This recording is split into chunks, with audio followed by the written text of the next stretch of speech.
글쎄 안 들려 들을 뉴스 없어 아무 뉴스도 귀에 들어오지 않아 듣고 또 들어도 들을 뉴스 없어 만든 게 2%야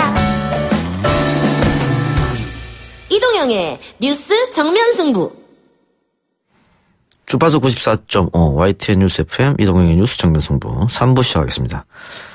이동영의 뉴스 정면 승부는 라디오 주파수 FM 94.5MHz YTN 라디오 전용 앱 예스로 실시간 들으실 수 있고요.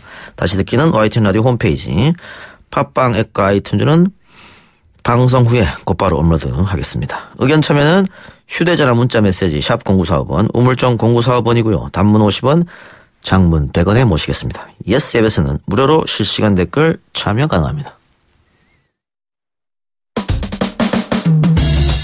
이 작가야 궁금하다. 이 작가야 문자 줄게 질문다오. 여러분은 지금 웃으며 정보를 입수하고 편안하게 참여하는 이동영의 뉴스 정면 승부와 함께하고 있습니다. 생방송에 참여하고 싶은 분들은 샵 0945 우물정 0945번으로 단문 50원, 장문 100원의 문자 메시지를 보내주시거나 예스 앱으로는 무료로 참여할 수 있습니다. 지금 바로 보내주세요.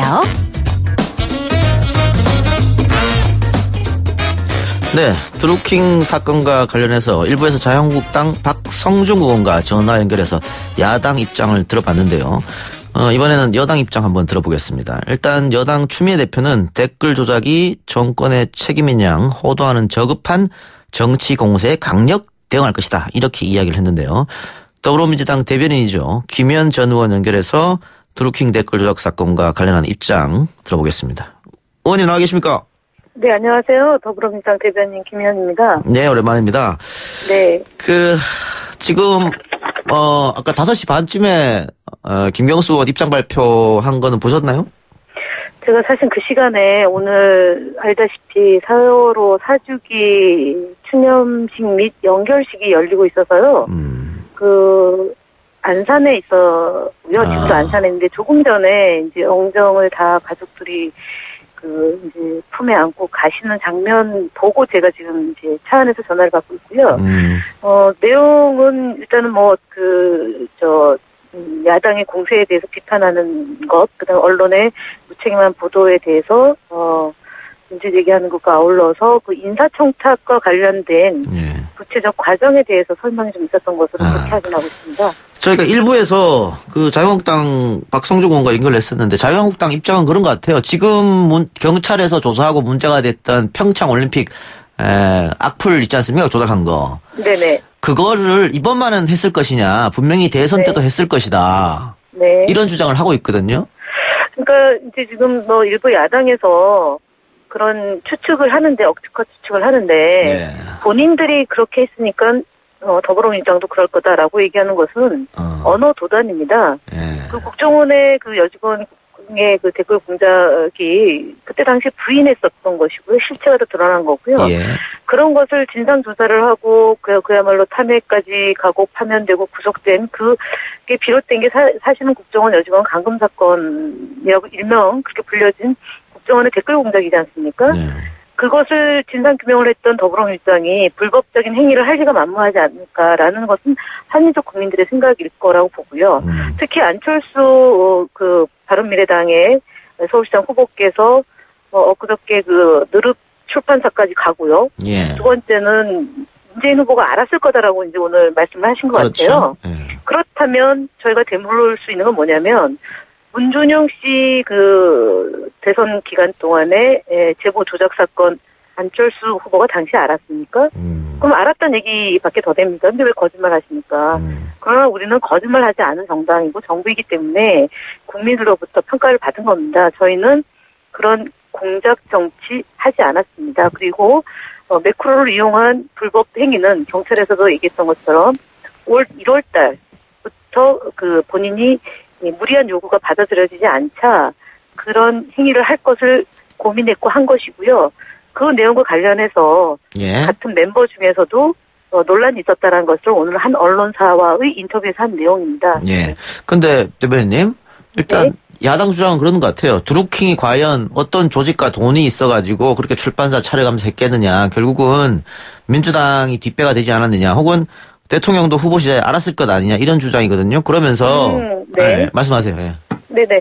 대통령 후보가 그 수많은 지지자들과 수많은 지지 선언들이 있었던 것이고, 대통령 후보는 경선, 그 다음에, 이제 당내 경선이 있었고요. 그 다음에 후보가 돼서는, 타당과의 경선이 있었지 않습니까? 아시다시피 전국을 돌고 수배를 하고 유세를 했던 거고, 마찬가지 김경수 의원도, 수행 실장을 하면서, 대변인을 하면서 이제 활동을 했었기 때문에, 지금 오늘 경찰의 오후에 추가 브리핑에서 나왔지만 3,000개가 문자를 일방적으로 보내온 것이 있고 열어보지도 않았다는 것이 이제 경찰의 입장 아닙니까? 자유한국당 그 경찰 못 믿겠다는데요?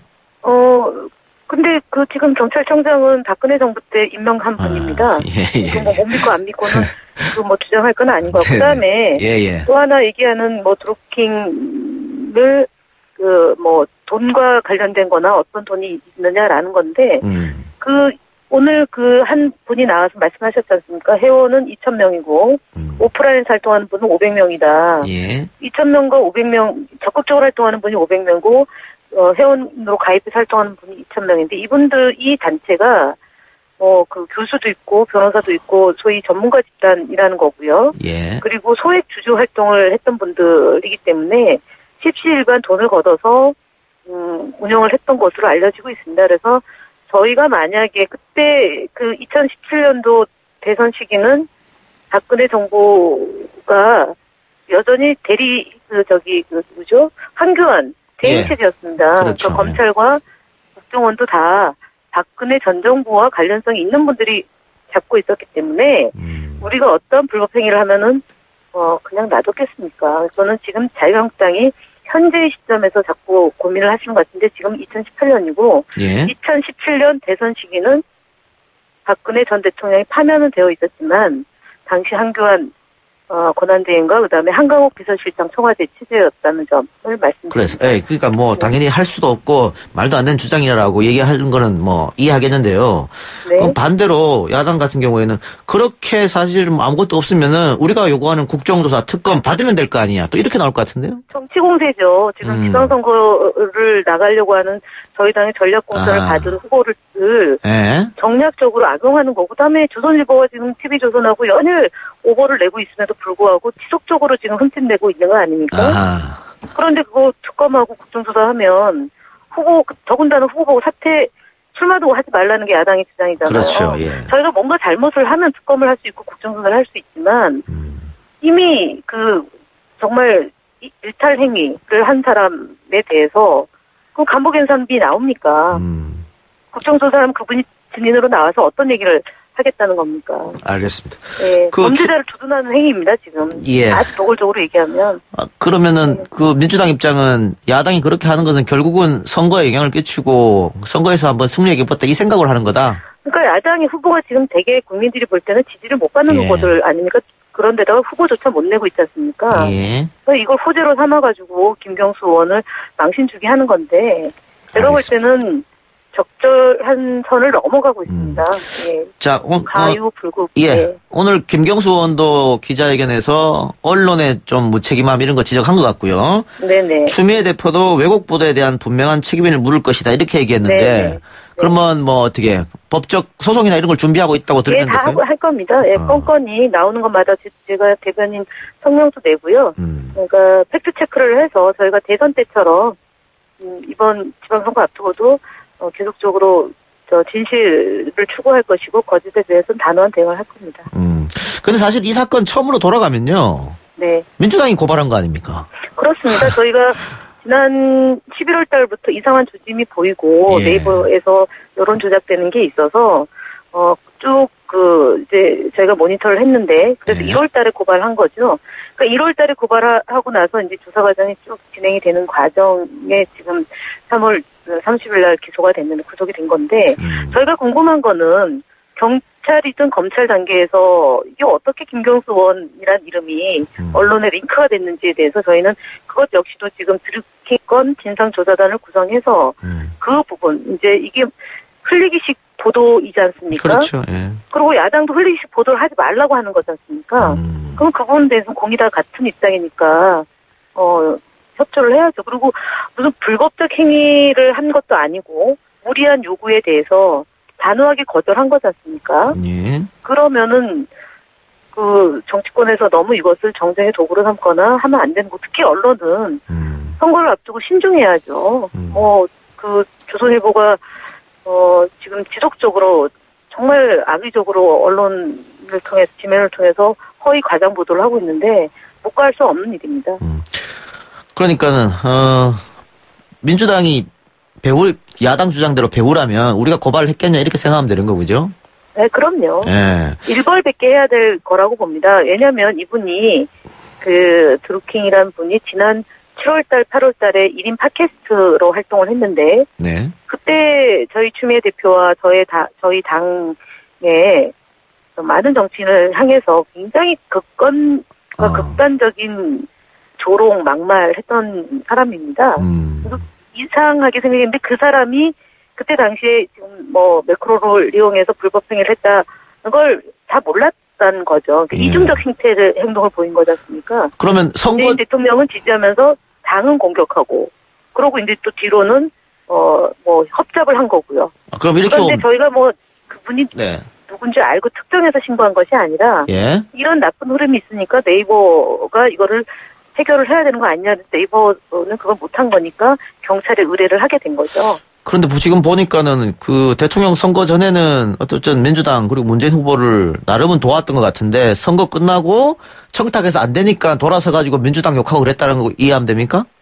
처음에는 이제 처음부터 청탁에 대한 반발은 아니었던 것 같고요. 예. 그 시기가 제가 그 시점을 잘 모르겠어서 그런데 여튼 저희 더불어민주당 추미애 대표에 대해서 공격한 것은 지난 7월입니다. 아니 그건 진짜 저도 알고 네. 있는데요. 네. 그 추미애 대표를 이상하리만치 엄청 공격했었거든요. 그렇죠. 네. 잘 아시잖아요. 네, 잘 알고 있습니다. 근데 저도 이해가 좀 안 가는 부분이었는데 하여튼 네. 그분이 이해가 지금 안 간 부분이 퍼즐이 맞춰진 거죠, 이번에 그렇게 해서 예. 네. 그래서 전혀 몰랐기 때문에 민주당에서 고발했다 그렇게 볼 수 있겠고요. 당연히요. 네. 예. 그런데 김경수 의원이 대선 전에 2차례 만났다 이렇게 얘기를 했거든요, 지금. 찾아왔다는 것 같습니다. 의원회관으로. 아니, 그러니까 아무나 네. 만나주진 않잖아요, 그래도. 아니에요. 네. 그 선거를 앞둔 시기 그때는 탄핵이고 예. 그리고 김경수 의원의 성품이 이 누가 찾아오고 이러면은 만나죠. 그리고 네. 그때 당시만 하더라도 문재인 대통령을 돕겠다, 지지하겠다, 자원봉사하겠다 이런 분들에 대해서 만약에 홀대를 한다거나 끊어내면 이분들이 또 매우 안 좋은 얘기를 많이 하고 다니잖아요. 그렇기 네. 때문에 정성껏 만나는 것은 기본입니다. 정치인은. 근데 드루킹의 성향상 말이죠. 네. 김경수 의원만 저렇게 접촉을 했을까 의심도 들어요. 다른 의원들은 접촉한 게 없답니까? 아직 안 나옵니다. 아직 안 나오고 제가 볼 때는 예. 이분이 좀 더 조사가 필요하겠지만 예. 이제 김경수 의원의 역할을 보고 의도적으로 접근하지 않았겠나 네. 이렇게 보였습니다. 김현 대변인한테는 접근 안 했나요? 저는 안 왔습니다. 제가 왜냐면 그때는 제가 무직일 때 아닙니까? 왜 그러십니까? 앵커님이 저 때문에 고생한 거는 알지만 예. 오늘 같은 날 네. 저한테 그렇게 무직인 저한테 아니 혹시라도 또 최측근으로 잘못 알고 예. 다행히도 저는 없었다. 어쨌든 저를 접근을 안 했는데요. 예. 그래서 제가 김경수 의원의 이 사건을 대변할 수 있게 된 게 아닌가 싶어요. 그럼 만약에 지금 저도 만났던 게 있다면 제가 대변을 못했겠죠? 할 수가 예. 없겠죠. 네. 자유한국당에서 아까 그 대변인님이 얘기한 도지사 출마하지 마라, 후보 사퇴해야 된다. 여기에 대해서 어떻게 생각하세요? 그 방송에서 이런 얘기 잘 안 하는데 예. 자유한국당이나 잘하세요. 그래요. 네, 이런 말 드리고 싶습니다. 지금 마지막으로 그러면 대변인, 네. 이번 사건이 지방선거에 영향을 미칠까요? 저는 우리 국민들이 지난 촛불을 통해서 많이 훈련이 됐고 그리고 사안을 보는 눈이 굉장히 넓어졌습니다. 지난번에 아시다시피 미투 건으로 굉장히 어려운 경험을 했는데 네. 그때도 지지율의 변동이 크게 없었습니다. 당의 지지율이요. 예. 그러니까 잘하는 것과 못하는 것을 곰이 같이 보면서 이것은 이런 문제가 있는 거구나. 그런 판단을 종합적으로 한다라는 것을 보기 때문에 그리고 특히 김경수 의원은 노무현 대통령과 문재인 대통령을 곁에서 이렇게 열심히 이제 했던 분이기 때문에 네. 크게 영향을 미치지 않는다고 저는 보고요. 특히 이제 그 기사에 이제 댓글을 쭉 보면 여성층의 댓글이 훨씬 많습니다. 네. 그러니까 네티즌들 반응이 그만큼 신뢰를 갖고 지켜본 정치인이기 때문에 이번 드루킹 사건에 대해서도 국민들이 김경수원에 대해서 좀 고생하고 있구나. 그러면 불구하고 신뢰는 변함없이 보내고 지지를 할 거다라고 봅니다. 이 사건과 상관없이 선거는 자신 있다. 이렇게 들으면 되죠? 김경수 의원이 도지사로 출마했을 경우에 자신 있다라는 특정해서 말씀드린 겁니다. 예, 그 김경수 의원이 뭐 출마를 연기 지금 한 상태인데 출마 선언은 사실 오늘 4.16이 있고 그리고 이제 그 조사 수사가 되니까 본인이 이것을 좀 해명을 하고 국민들에게 오해가 있는 부분은 오해를 풀어드리는 절차를 좀 밟고 목요일경 출마 선언을 하는 것으로 알고 있습니다. 그 입장에 변화가 없는 거지 않습니까? 아, 예. 예, 알겠습니다. 네. 대변인님 오늘 여기까지만 듣겠습니다.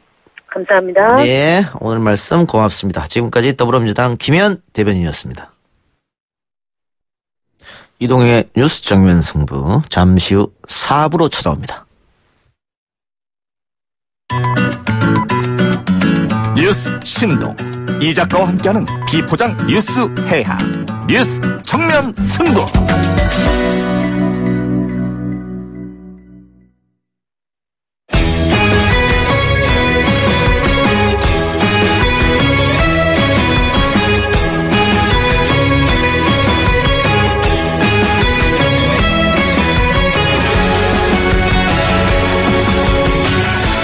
최고의 여론조사 전문가들과 함께 6.13 지방선거 민심을 분석해보는 시간입니다. 지난주 처음으로 방송했고요. 오늘 두 번째 나가는 건데 굉장히 기대가 됩니다. 오피니언 라이브 윤희웅 여론분석센터장 그리고 리얼미터 권순정 조사분석실장 나오셨습니다. 어서 오십시오. 네, 안녕하십니까. 지난번 방송 너무 재밌었다고. 아, 정말요? 예, 반응이. 말이 너무 그냥 해주시는 말씀 아니신가요? 아닙니다. 근데 세 분 저까지 포함해서 말이 너무 빨라가서 밥 먹다가 체하는 줄 알았다. 이렇게. 오늘 조금 천천히 말씀해 주세요. 네. 자, 김규식 원장 논란이 한 주간 시끄러웠는데 여기다가 갑자기 드루킹 사건이 터졌습니다. 이러므로 해서 야당은 호재를 잡았다. 반대로 여당은 악재가 연이어 터졌다. 이렇게 분석할 수밖에 없는 상황 아닙니까? 그런데 이것이 과연 선거 때까지 영향을 미칠 것인지, 그러면 미친다면은 누구에게 유불리가 있는 것인지, 자, 전체적으로 한번 얘기해 주시기 바랍니다. 예, 지금 뭐 한간에 또 이런 얘기도 있어요. 그러니까 김기식 원장을 이 김경수 의원 댓글 뭐 연루 논란이죠. 이것이 이제 살렸다 뭐 이런 얘기도 사실은 하긴 하는데 일단 그걸 떠나가지고 이 사건 같은 경우에 실제 좀 영향을 이제 안 준다고 얘기할 수는 없는 상황이에요. 네. 왜냐하면 이제 선거가 다가오고 있음에도 불구하고 사실 지금 이제 자유한국당 등 야당에서 정부 여당을 사실 선거는 공세를 하는 것이고 여당은 이제 방어를 하는 것이 이제 기본 구도인데 지금까지는 정부 여당을 공세할 소재가 사실 없었거든요. 그런데 이제 이 건으로 공세할 수 있는 소재를 이제 발견하게 됐다. 그래서 계속 이것을 이제 집중적으로 화력을 집중하면서 보수층들 또는 이제 자신을 드러내지 않는 보수층들 에게 어쨌든 존재를 드러낼 수 있도록 하는 그런 이제 환경을 이제 제공하는 것이기 때문에 일정 부분 이제 영향이 있다고 할 수 있겠고, 다만 이제 이것이 전체 판세를 출렁이게 할 것이냐에 대해서는 좀 의문이 있어요. 왜냐하면 이 사건은 많은 분들이 내 잡고 보니 민주당원이었다. 예.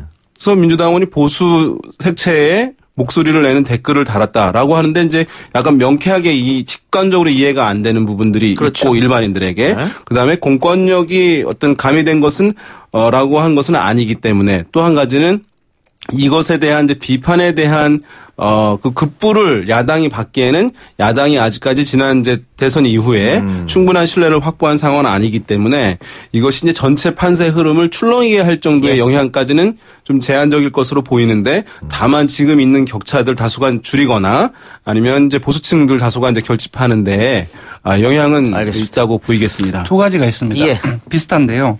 일단 모든 이슈가 현안이 정쟁화가로 흐르면은 전반적으로 모든 정치 세력에게 정치적 불신감을 올리게 합니다. 네. 투표율이 떨어지겠네요. 맞습니다.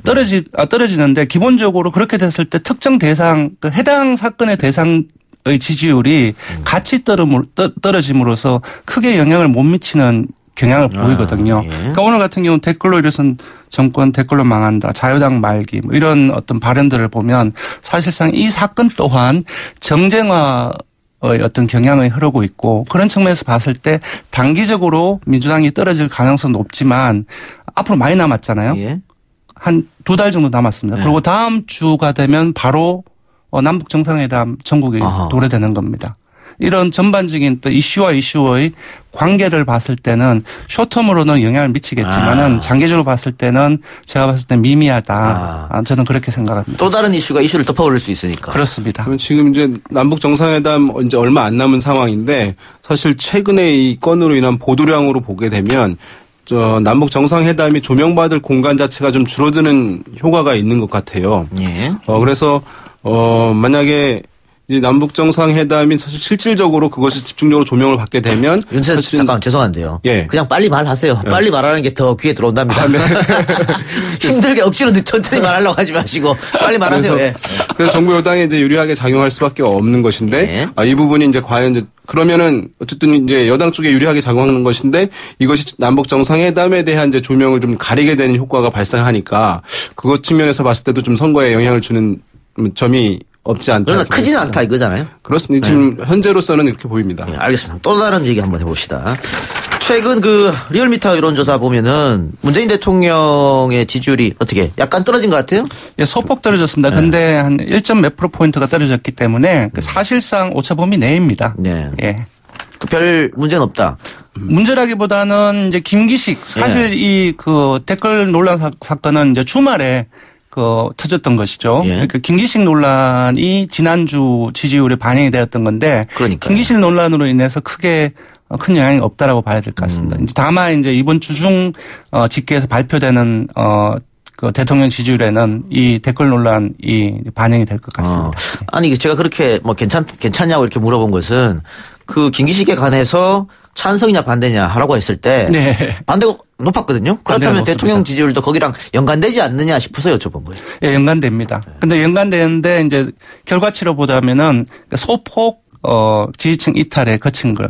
네, 그렇게 봐야 될 것 같습니다. 그러니까 이제 우리가 보면은 문재인 대통령 지지율 많이 얘기하긴 하는데 이게 한 이제 70% 내외에 나오는 조사 결과들이 있잖아요. 그런데 지지율이라고 하는 것이 이제 정당 지지율은 어느 정당을 지지하냐 해서 그 지지율 맞는데 대통령은 사실 대통령이 대통령으로서 최근에 업무를 잘한다고 보느냐 이렇게 질문을 하거든요. 그러니까 대통령을 지지하십니까라고 묻는 건 아니에요. 그래서 탄력도가 존재하는 것입니다. 그러니까 지지한다고 질문을 받았을 때 내가 지지한다라고 하는 거는 좀 심하게 얘기하면 깊은 내면에서 우러나오는 지지예요. 그러니까 정당 지지율이 일주일 사이에 5% 이렇게 움직이는 경우는 거의 없거든요. 그런데 대통령 국정 수행 지지도 같은 경우에는 일 잘하냐 못하냐 최근에 그러니까 상대적으로 평가를 하게 되는 것이거든요. 그러니까 이런 악재가 생기게 되면 그것이 소폭이든 어느 정도든 일정 부분 부정적으로 영향을 줄 수밖에 없는 측면은 있다고 보는 게 맞죠. 야, 알겠습니다. 역시 전문가 포스가 살짝 났어요. 자, 민주당 경선 얘기를 한번 가봅시다.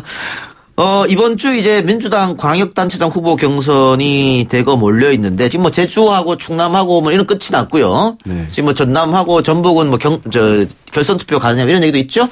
자, 그런데 지금 최고 관심거리는 아마 서울시장 경선, 경기도지사 경선이 아니냐 이렇게 될 것 같아요. 일단은 서울시장도 마찬가지고 경기도지사 선거도 마찬가지고 1차전에서 끝이 나느냐 결선으로 가느냐 어떻게 보십니까? 민주당 서울시장 같은 경우는 제가 봤을 때는 1차에 끝날 가능성이 높다. 결선을 갈 때부터 높다. 네. 오늘 발표가 된 그 조사기관의 발표를 보면은 민주당 후보 지지도 적합도에서 박원순 시장의 절반을 넘거든요.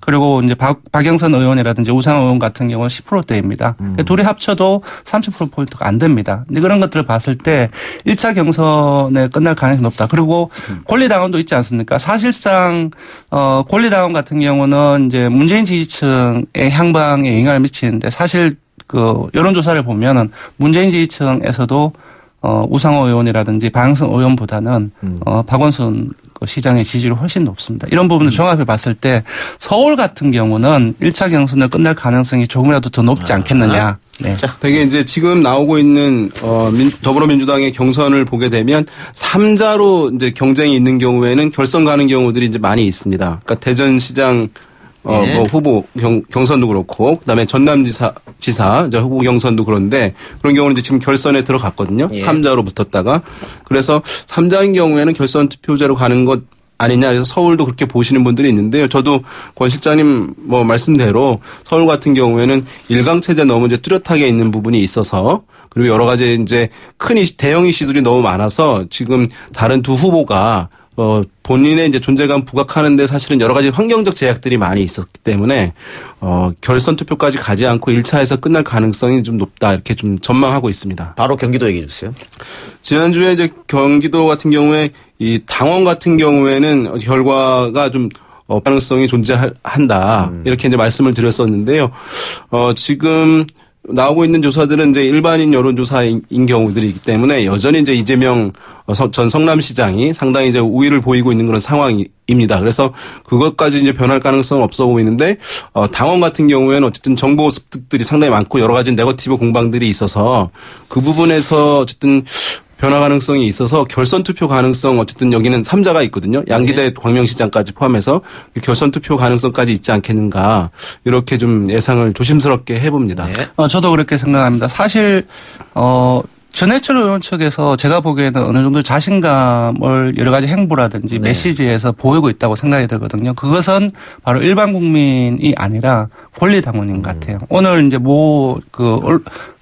조사기관에서 발표가 됐는데 응답자 수가 적어서 정확하게 5,000명은 넓은 거죠. 그런 것 측면에서 정확하게 얘기하기는 힘들지만 그 조사에 의하면은 전해철 의원의 권리당원 지지율이 상당히 높았거든요. 그러니까 일반 국민을 상쇄할 정도의 정도가 됐다는 거죠. 만약에 그것이 현재 판세라고 한다면은 결선으로 갈 가능성이 높고요. 결선에서 가서도 지금 이제 전해철 의원은 의원입니다. 민주당 같은 경우는 이제 현역 의원 10% 감산에 있거든요.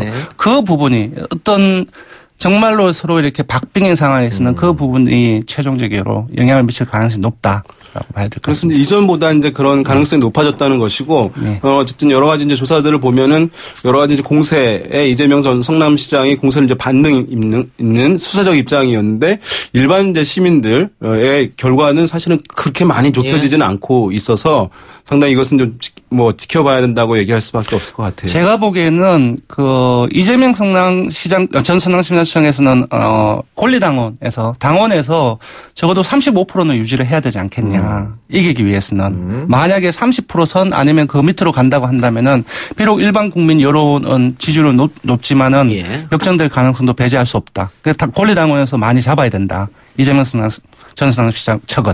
그런데 전해철 의원 측 같은 경우에는 권리당원에서 압승을 하겠다 이렇게 자신감을 내비친 것 같아요. 그렇죠. 그런 메시지를 계속 내놓고 있는데 그건 어떻게 되는지 모르죠. 그래서 지금 경기도에 있는 이제 선출직 이제 시도 의원들 상당히 어쨌든 그다음에 현직 의원들 전해철 의원 지원하는 것으로 후보를 지원하는 것으로 이제 보도되고도 있긴 한 상황인데요. 그래서 어쨌든 50%인 상황이기 때문에 아무튼 결과 좀 불확실성이 높아졌다 알겠습니다. 보겠습니다. 전해철 의원 아까 얘기한 그 10% 감점은 자기가 받은 표에서 마이너스 10% 하는 거죠? 받은 거에서. 그러면 맞습니다. 결선으로 가면은 그 투표 방식은 똑같습니까? 어떻게 됩니까? 결선도 똑같은 걸로 알고 있습니다. 반반 50%씩? 네네. 알겠습니다. 자, 그럼 다른 당, 민주당 이외의 다른 당 한번 얘기해 볼게요. 민주당 서울시장은 경선이 결정됐습니다만은 지금 민주당 이외의 야당 같은 경우 자유한국당이라든가 바른정당 같은 경우에는 후보가 그냥 한 명으로 확정된 거죠 지금. 그렇게 된다고 봐야죠? 김문수 전 경기도지사나 안철수 위원장 같은 확정됐다고 봐야죠. 그러면 많은 사람들이 관심 가지는 것은 이 선거의 1대1 여야 대결 구도가 될 것이냐 1대 다구도가 될 것이냐 이 문제거든요. 저는 야권 단일화 얘기가 지금 얘기도 나오고 있고 그리고 선거 과정에서도 많이 얘기가 될 겁니다. 근데 사실상 저는 힘들지 않겠냐라는 생각이 듭니다. 뭐냐면은 김문수 의원이 나왔다가 들어가기는 힘들거든요.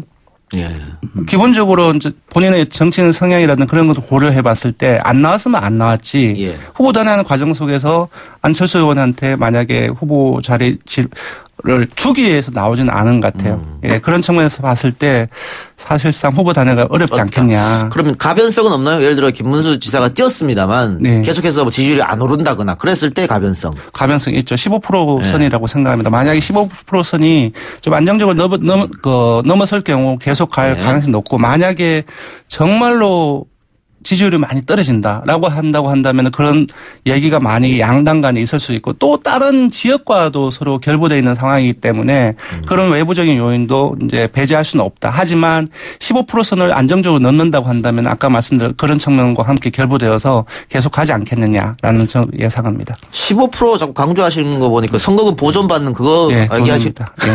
결국 돈이군요. 알겠습니다. 그러니까 이번 선거는 말씀드렸듯이 야당의 정부 여당 견제 외에 더 중요한 것은 야권 중에서 2등 싸움. 네. 예, 야권에서 2등을 누가 하느냐. 전체에서 이제 2등이죠. 야당들이 2위 자리를 누가 차지하느냐가 사실은 정부 여당 견제보다도 야당의 입장에서 더 중요한 의미를 갖거든요. 지선이 끝이 아니거든요. 예. 여기서 이제 아니 그런데 우리가 생각할 때는 선거에서 2등하면 뭐해? 이렇게 되잖아요. 그런데 지금 어쨌든 야권은 여러 가지 이제 이후에 정계 개편을 사실은 예고해 두고 있는 상황이라고 볼 수가 있어요. 지방선거 후 재편, 보수의 재편을 이제 예고해 두고 있는 상황이라고 할 수 있는 상황인데 그런데 여기서 후보를 내지 못한다. 서울 가장 상징성 있는 그렇습니다. 지역에서 그렇게 되면 사실은 이제 후보를 내지 못한 정당 또는 이제 3등이 되어서 존재감을 보이지 못하는 정당인 경우에는 이후에 보수 재편 과정에서 주도권을 행사하기 어려워진다고 보입니다. 그런 측면에서 어쨌든 서울에서 2등을 하려고 하는 그런 이제 자유한국당과 바른미래당의 목적 함수가 너무나 분명하고 뚜렷하기 때문에 그런 면에서 이제 그대로 갈 가능성이 있고 또 한 가지 변수로서는 어쨌든 이 단일화 가능성이 그러면도 이제 워낙 이제 불확실성이 있기 때문에 아주 없다고 단정할 수는 없는데 만약에 이렇게 돼야지 아마 압박을 받을 거예요. 지금 양자구도 나와도 더불어민주당 후보들이 월등하게 이제 앞서 있는 조사 결과들이 많이 나오고 있거든요. 그런데 이후에 가게 되면서 경쟁 구도가 만들어진다. 그러니까 더불어민주당 후보와 야권 단일 후보가 비등비등한 상황이 나오는 결과가 있게 되면 3등 후보에 대한 보수 진영에서의 압박. 이것들이 있게 되면서 좀 단일을 한 논의를 아마 가열차게 할 수 있겠죠. 근데 만약에 계속해서 한 15% 정도의 격차가 난다 하면은 단일화라는 것이 독자적으로는 승리할 수 없고 합쳤을 때는 이길 가능성이 있어야 단일화 논의의 조건이 형성되는 것이거든요. 그렇기 때문에 그 격차가 줄어드느냐, 그렇지 않느냐 여부가 이제 중요한 변수 중에 하나가 될 것으로 보입니다. 거기까지만 듣고 제주도 갑시다. 지금 제주도 민주당 후보가 정해졌죠. 경선을 통해서. 문대림 후보로 정해졌죠. 제주도 지난주에 예측한 거요? 네, 그러면 그렇게 돼버렸네요. 그래요. 자, 지금 그래서 현 지사는 무소속입니다. 네네. 그럼 여기도 좀 관심거리예요. 제주도는 제주도이지만 섬이지만 경남과 함께 가장 핫한 곳입니다. 지금 제가 봤을 때는 왜냐하면 이제 김우남 의원이 아니라 문대림 전 청와대 비서관이 같이 붙는다는 것. 그리고 원희룡 지사 같은 경우는 사실상 예전에는 그쪽 지역 사람들로서 이 제주도의 자부심이었거든요. 그리고 판세도 되게 초박빙으로 나오고 있습니다. 근데 그런 측면에서 정말로 이 모든 사람들의 관심을 집중시키는 곳인데 제가 봤을 때는 예상하기 힘듭니다. 예. 지금 모든 여론조사에서 조금 원희룡 지사가 문대림 후보를 앞서고 있거든요. 근데 그 부분들 같은 경우는 사실 정말로 이렇게 초박빙으로 앞서고 있기 때문에 예단을 하기가 힘듭니다. 그러면 가장 초박빙이 경남 제주일 거라고 보십니까? 경남, 제주, 울산까지 들어갑니다. 울산까지 박빙으로 할 것이다. 네. 제주의 경우에 이제 상당히 주목되는 상황인데 제주에 보면은 이제 국회의원 3명 있거든요. 다 더불어민주당이에요. 근데 이제 그래서 제가 제주 분들한테 물어봤어요. 왜 여기는 이제 특별히 정당이 중요하지 않다고 하는데 국회의원들은 이제 더불어민주당 의원들이 대부분이냐라고 했더니 총선이 4월에 있기 때문에 그렇대요. 그러니까 왜냐하면 4.3이 있잖아요. 근데 총선 이제 그 즈음에 있는 거예요. 근데 중앙에서 이제 보수 정당에서 4.3에 대해서 비하하거나 폄하하거나 평가하지 않는 이제 이런 기류들이 언론을 통해서 나오게 되다 보니까 그때 이제 총선에서 그런 이제 보수정당 후보들을 뽑기가 이제 애매해지는 것이라는 거예요. 16년 총선 때 얘기하는 거죠? 매번 이제 총선 때 사실 이제 그런 흐름들이 이제 강화되는 것인데 그런 흐름들 이제 이번 같은 경우 4.3에 사실은 이제 현 정권 들어서 지난번 이제 노무현 참여정부 때도 사실은 제주에 대해서 공을 많이 들이고 이러면서 조금씩 어쨌든 이거는 지방선거는 6월에 있습니다만은, 이런 이제 기류들이 좀 영향을 줄 가능성이 있어 보여서, 원희룡 지사는 이제 그런, 원희룡 지사를 버리겠느냐, 제주가 낳은 인물, 이런 이제 인물론 또는 이제 동정론들을 아마 주요한 선거의 뭐 프레임으로 내세울 것으로 보이는데, 그러나 지금 이제 더불어민주당 후보들의 어쨌든 문재인 대통령에 대한 마케팅이라든가 이런 기류를 해서 상당히 만만치 않은 이제 경쟁을 보여줄 것이다 보입니다. 자, 남은 시간 1분인데요. 하나만 짚고 갑시다. 방금 울산도 치열한 경합이 벌어질 거라 예측해 줬잖아요. 네네. 이런 게 있어요. 울산 시장하고 지금 울산 북구 국회의원이 비었잖아요. 네네. 그러니까 여기에는 진보 개혁 세력 그러니까 지금 민주당하고 뭐 네네. 정의당하고 이런 쪽에서의 연합이 이루어질 것이냐 이런 얘기도 있거든요. 근데 사실 저는 지금 정의당에서 민중당인가요? 김창현 그 후보가 나와 있는데 지금 저희들이 봤을 땐 지지율 자체가 그렇게 크지는 않습니다. 근데 지금 초박빙을 보려면 그 표도 상당히 중요해지거든요. 그렇죠. 글쎄요, 지금 사실 이렇게 결이 민주당하고 송철호 의원하고 이쪽 민중당 김창현 후보하고 쪽하고 결이 너무나 많이 다르기 때문에 제가 봤을 때는 후보 단회가 좀 힘들지 않겠냐, 쉽지 않다라고 봅니다. 네. 어쨌든 울산시장 김기현 시장하고 이제 송철호 변호사, 송철호 후보 더불어민주당 후보인데요. 경쟁이 이루어지긴 할 텐데 지금 굉장히 이제 안정적으로 보수정당의 이제 후보들을 당선시켜 왔던 상황인데요. 지금 같은 경우에는 오히려 말씀하신 부분 있잖아요. 그러니까 거기서 이제 노동계 쪽에서 노동계 후보에 대한 선호보다는 더불어민주당에 대한 이제 수용성이 넓어졌다고 보여요. 이번 이제 지금 시대가 흐르면서 또 문재인 정권 들어서면서 그런 기류들이 좀 반영이 되어서 이전과는 다른 결과를 낳을 가능성을 배제할 수 없고 다만 김기현 시장 같은 경우에 또 평가를 받는 입장이거든. 선거에서 제일 힘든 것이 평가를 직접 받는 입장이 되는 선거가 사실 제일 어렵거든요. 그런 면들을 감안하게 되면 김기현 시장의 뭐 당선을 예상하는 이제 흐름들이 많이 있기는 하겠습니다만 이곳 또한 어쨌든 결과를 예측할 수 없고 치열한 이제 접전이 벌어질 것으로 보인다. 알겠습니다. 일단은 뭐 내일 저희들이 발표가 나오는데 네. 울산 같은 경우도 아마 지지율은 송철호 후보가 더 높게 나올 겁니다. 예. 근데 다만 당선 가능성에는 그런 거 봤을 때 역분자 당선 심리 같은 경우는 박빙으로 나올 가능성이 높거든요. 여기도 박빙을 봐야 됩니다. 내일 리얼미터 기대해 주시고요. 저희가 울산을 지금 얘기하는 찰나에 YJ님께서 울산도 좀 해달라는 글을 쓰셨어요. 정치하고 마음이 통한다는 거죠. 진행자하고. 네. 자, 그럼 두 분 오늘 여기까지만 듣겠습니다. 네. 6.13 지방선거 민심을 분석해보는 시간, 지선아 사랑의 시간이었습니다. 윤희용 센터장, 권순정 분석실장이었습니다. 고맙습니다. 고맙습니다. 감사합니다. 선거 때만 되면 정치 낭인, 생계형 정치인들이라고 하는 사람들이 우후죽순 등장을 하죠. 그들은 겉으로는 국민과 국가와 정의를 내세우지만 결국은 자리와 돈 욕심으로 정치 판물을 더럽게 만듭니다. 한 표가 급한 출마자들은 그들의 검은 속셈을 알면서도 멀리하지를 못하죠.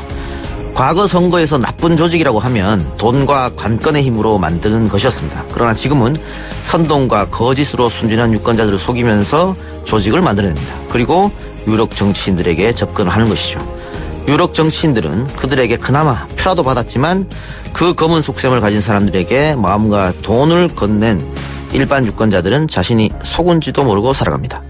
정치에 관심을 가지는 것은 우리 삶을 바꾸기 위해서 당연히 유권자가 해야 할 일입니다. 그런데 이제는 여기에서 더 나아가 정치낭인, 정치 브로커에게 속지 않는 눈도 길러야 하는 시대가 온 것 같습니다. 이동의 뉴스 정면 승부, 오늘 방송 여기서 마치겠습니다. 저는 내일 뵙겠습니다. 편안한 밤 되십시오.